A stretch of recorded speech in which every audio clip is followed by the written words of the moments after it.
सुना हो भाई राजीव दीक्षित जी को।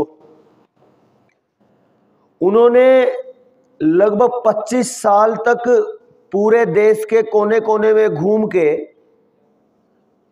उसका जो परिणाम बताया वो दिमाग को हिला देने वाला था। कहां तक स्थिति थी, क्या उन्होंने बताया, वो एक बार आप भी सुनोगे। वैसे तो आप सब जानते हो उस बारे में, लेकिन वो सारी की सारी चीजें जब आप सुनोगे तो वो हैरान कर देने वाली और परेशान कर देने वाली हैं। राजीव दीक्षित जी कहते रहे 25 साल की अपनी रिसर्च में कि आज अगर भैंस का या गाय का दूध टेस्ट करवाओ तो एंडोसल्फान मिलता है। कई देश की कई जगह ऐसी हैं जहां पे मां का दूध टेस्ट करवाया तो एंडोसल्फान मिला। आप जो ये ठंडे पीते हो कोल्ड ड्रिंक के नाम पे, जब इनको टेस्ट करवाते हैं तो एंडोसल्फान, पैराथियन, मैलाथियन, डीडीटी, ये चारों वो जहर हैं जो खेतों में कीड़े मारने के काम आते हैं। आप जितना भी बाजार का कोई भी डिब्बे में बंद पैकेट में, प्लास्टिक के पैकेट में, पॉलीथीन में बंद जो भी खाना खा रहे हो, कुछ भी उसमें आ रहा है, उसके अंदर क्या आ रहा है वो भी खतरनाक है। इस हद तक उन्होंने ये सारी बात बताई। लेकिन क्या ये बात यहीं तक रुकी? तो जब इतनी सारी बातें मैं देख रहा था और साथ साथ में चिंतन कर रहा था, सोच रहा था मैं कि ये देश बंदा बैरागी का रहा है जिसके सामने कोई टिक नहीं पाया जब तक वो जिंदा रहे। ये देश महाराजा रणजीत सिंह का रहा है, जब तक वो जिंदा रहा किसी की औकात नहीं थी आंख उठाने की। ये देश महाराणा प्रताप का रहा है, जब तक वो जिंदा रहा किसी की हिम्मत नहीं आंख उठाने की। ऐसे करके छत्रपति शिवाजी हुए, उनका अलग ही अस्तित्व था, उनकी अलग ही साम्राज्य था कि उन्होंने अपने रहते शायद 100 से ज्यादा लड़ाइयां लड़ी समाज के लिए, लेकिन एक में भी वो हारे नहीं। और जब नजदीक आते जाओगे आप, बंदा बैरागी के साथ में गुरु जी थे, अपने 10 गुरु हुए, उनके साथ में आगे आगे बढ़ते चले जाओ।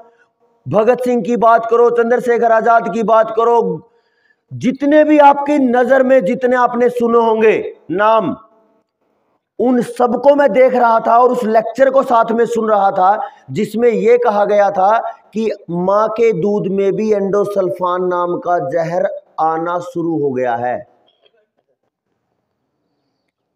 और इसके परिणाम एक चीज और साथ में देखी, आपने भी देखी हो और समाज में आप अभी देख सकते हो।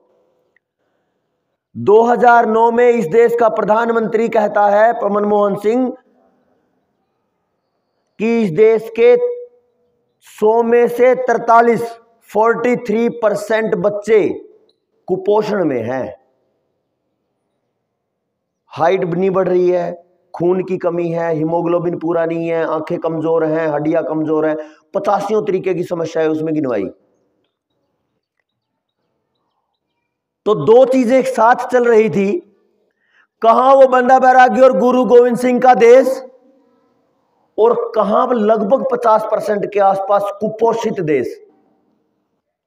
तो हम कब और कैसी और किस तरीके से उम्मीद करें कि आने वाला कल या आने वाले कल में कोई गुरु गोविंद सिंह, कोई भगत सिंह, कोई चंद्रशेखर आजाद, कोई महाराणा प्रताप पैदा हो जाएगा?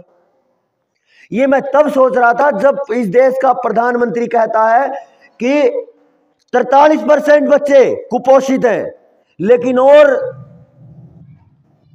दिमाग खत्म करने वाली, दिमाग की मतलब जो पावर है उसको खत्म करने वाली स्थिति 2015 में फिर एक रिपोर्ट छपती है सरकार की। सरकार कहती है जो बच्चे 43% 2009 में थे वो आज 63% हो गए हैं कुपोषण में, 0 से 5 साल तक के, और 5 से 14 साल तक के जो बच्चे हैं वो 57% कुपोषित हैं। और जो जवानी की तरफ, जिनको आने वाली जवानी हम कह सकते हैं 15 से 19 साल, जो देश का भविष्य बनेंगे, वो 53% कुपोषण में है।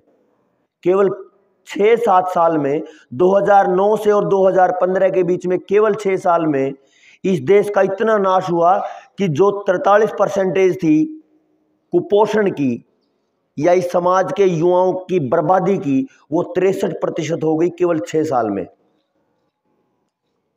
और जो 2020 में अगर बात करो तो वही आंकड़े ये कहते हैं, वही समाज, वही सरकार ये कहती है कि इस देश में 30 से 35% के बीच में नपुंसकता और बांझपन आ चुका है।